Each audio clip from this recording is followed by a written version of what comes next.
Thank you for joining me in another of my videos. Before we start, I've had a number of people telling me that on the YouTube channel they've been approached by what looks like me, isn't me, asking them to either join Telegram groups, send them money, or that they've won something, and various things. There is a lot of scammers going on trying to pretend, well, they're actually pretending, there's no trying involved, impersonating different presenters, especially on channels that have a certain number of viewers, because it seems to then make it worth their while. Now, I'm very lucky enough on my YouTube channel to have a blue tick. I think it's a blue tick or a tick or something. I can't even remember. It's not that. It doesn't mean much to me personally, but it authenticates the channel and the avatar and my name, which on the YouTube channel is Richard Vobes. It's not Richard_Vobes. It's not Telegram me Richard Vobes. It's not nothing else, and it has a tick. I can't remember if it's blue. Maybe that's Twitter or X or whatever it is.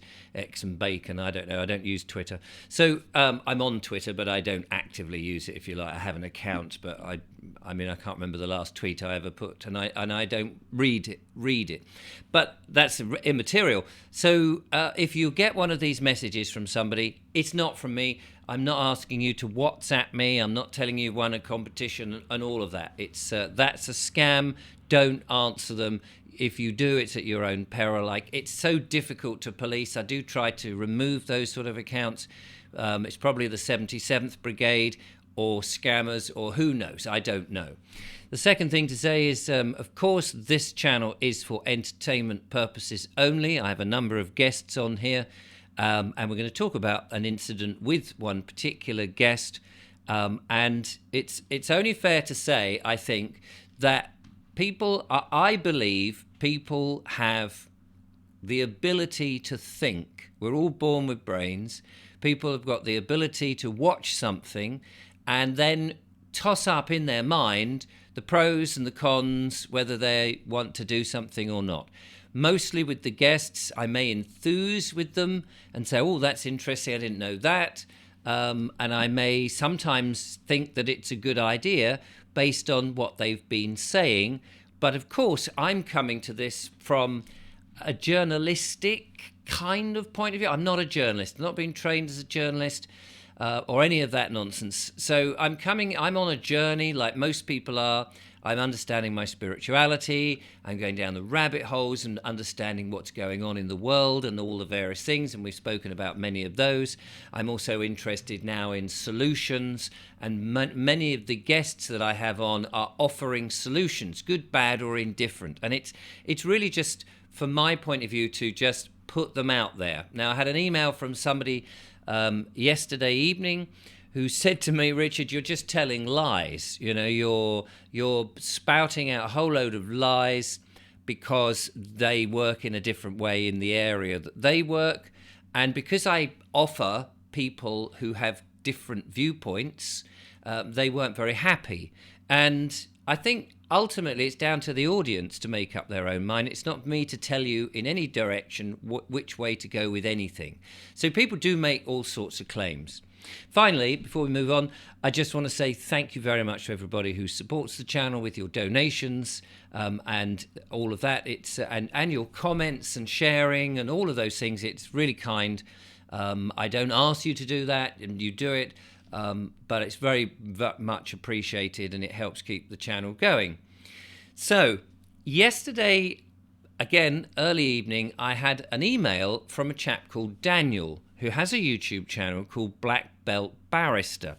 And he alerted me that he was putting out a video which contains this. So as you can see there, Daniel is the bald chap on the left-hand side of the screen. The bald chap in the middle of the screen is me. And the lady there with long hair is a lady called Kales, who was a guest on my show the other day and was telling me about a service that they do and other people do in which they change meters, electric meters, and she made a number of claims on the show about electricity. Now, It's not for me to question her. In my platform, I assume that people are coming onto the channel with their own knowledge base and that they know exactly what they're talking about. And I very much offer the fact that there is an audience on this show so that people can make their claims. As I say, I'm not trying to put people on who've got wild and massively weird claims, but people who've been doing it, they've got Telegram groups, or they've got a following, or there's a certain sense of legitimacy in what they do, and they've got opinions, and I think opinions should be shared, whether they're right or wrong. People can make up their own mind. That's my own personal belief, and that's how I run half of what I do on the channel. The other side of the channel, and they're clearly marked in the thumbnails, is opinion pieces, which is what this one is, and then the other one is an interview with somebody else who has their opinion or expert knowledge to bring forward.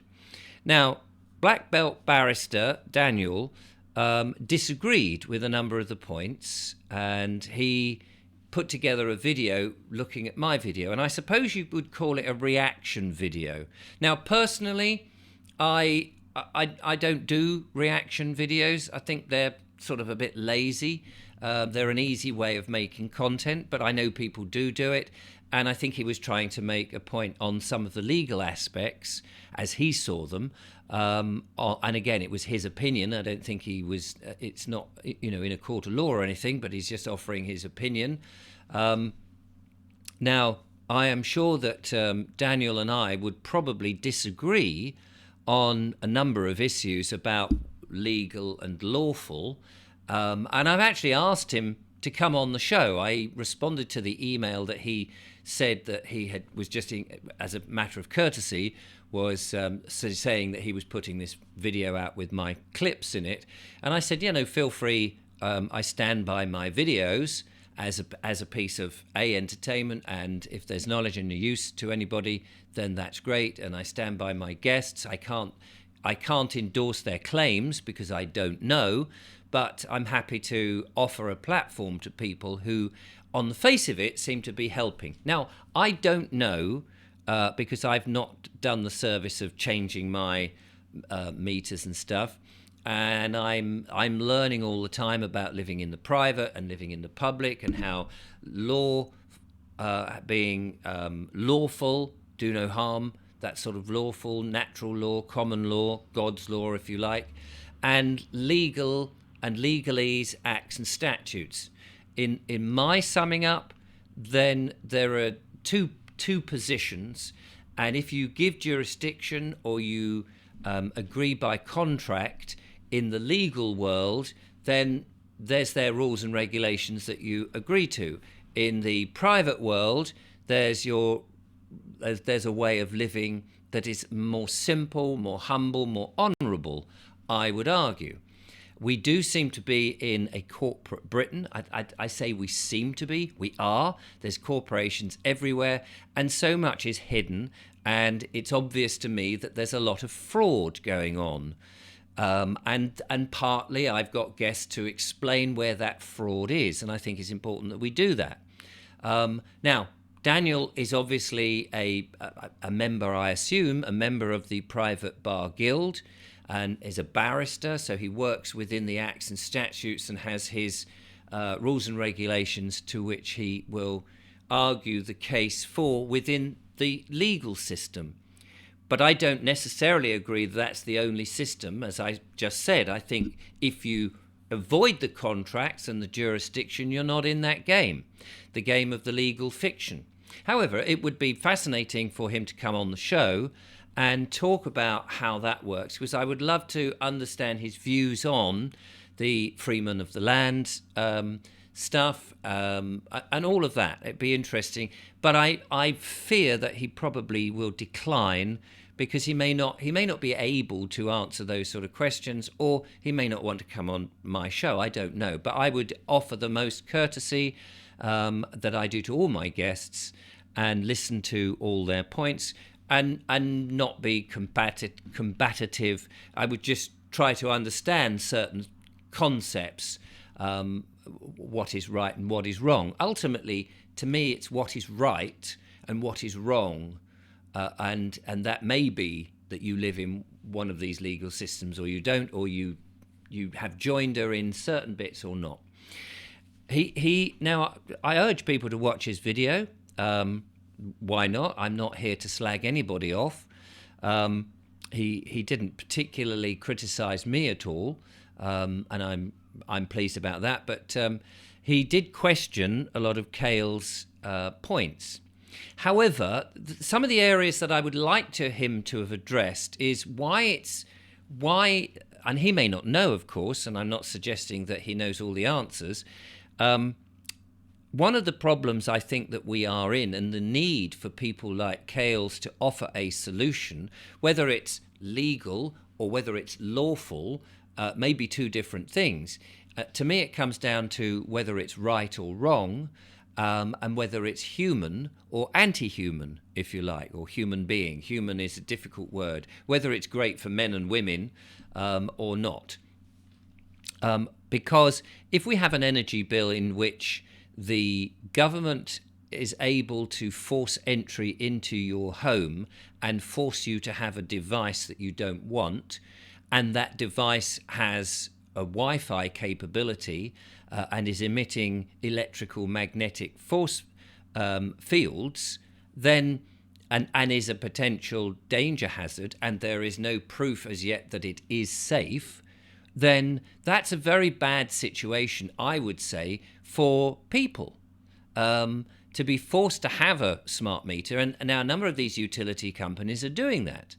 And so people have no option, if they want to have electricity, to have one of these meters which has the potential of turning you off electricity or putting you onto a pay-as-you-go thing, and is not an ideal situation. And people are in a lot of hardship.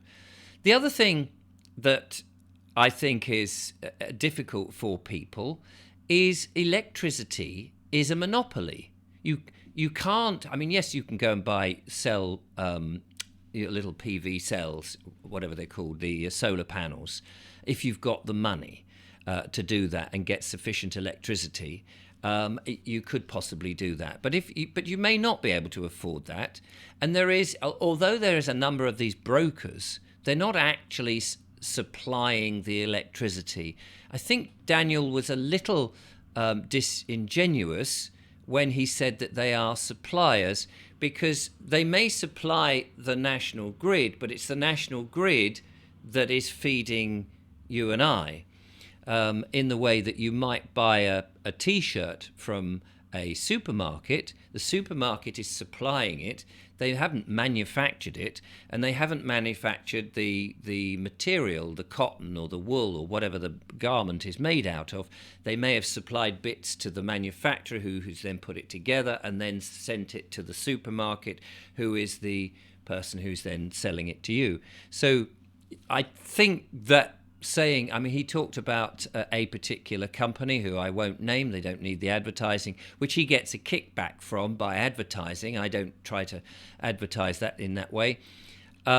And he said they were a supplier, and he showed a map where they were doing their supplying. And now they may well be supplying the national grid, but it's the national grid who is actually supplying us, as far as I know. And if I'm wrong, I'm happy to put my hands up and say, I'm wrong, that we get our electricity from these smaller individual companies. But as I understand it, the national grid is the one who needs the numbers to know how much consumption we've got. So I'm not sure that he was accurate there, but they may supply the national grid. But my point is, it's a monopoly. And this is, the government have a monopolies commission, don't they? I mean, they try to sort of regulate monopolies so that we're not too in their hand. But the government in and of itself, with their net zero policy, want us to follow, and this again is something that I don't think anybody's actually asked for, voted for, or requested as our servants to go ahead and do, but they are trying to push us into more and more electrical things, EV cars, for example, rather than a diversity of methods of heating our house. Heat pumps, I think, is another electrically generated or electrically operated thing.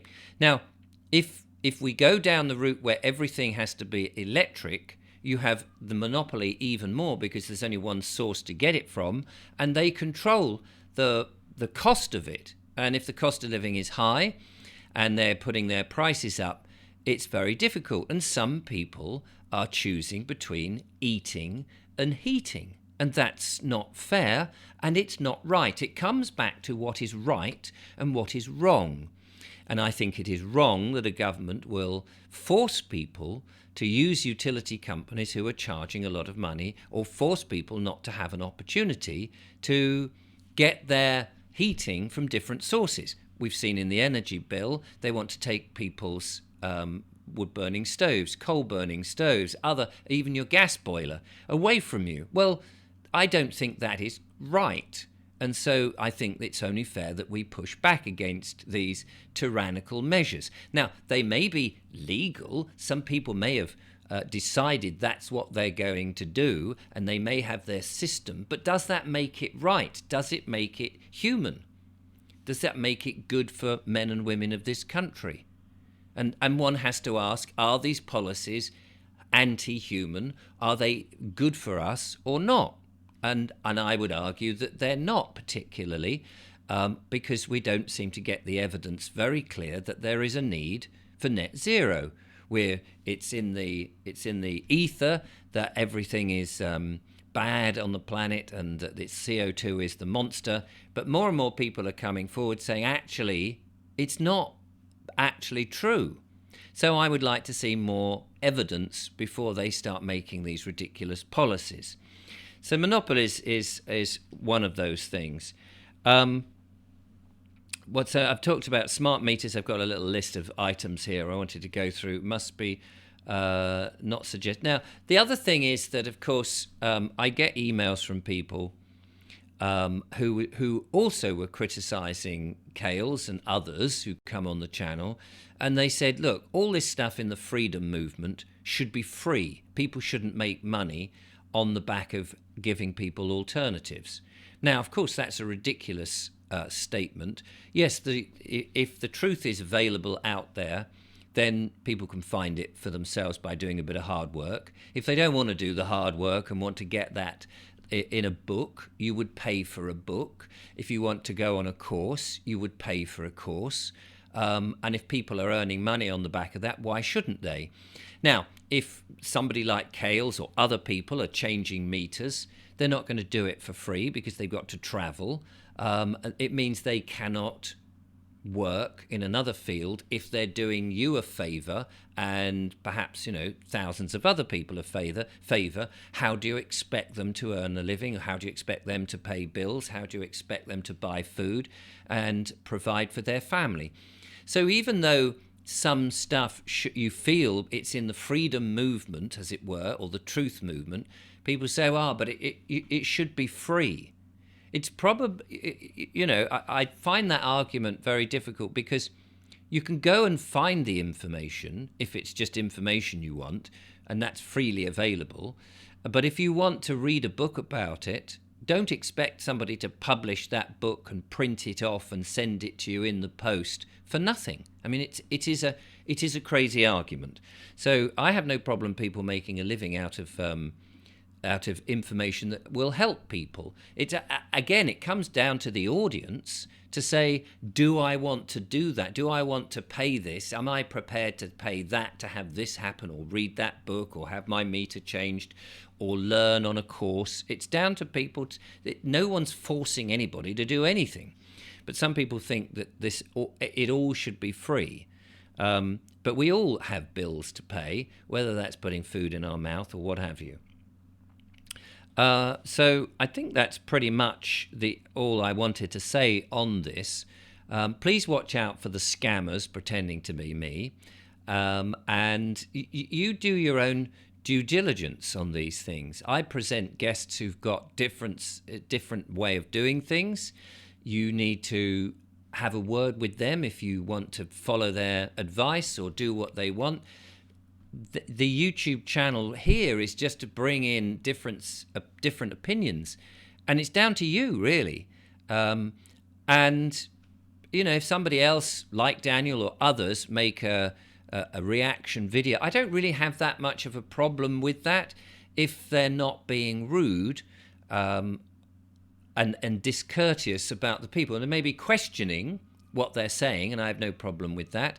I mean, I put my hands up. Maybe I should have questioned Kales a little bit more myself about the fact that she said the electricity is free and it's paid for in our taxes.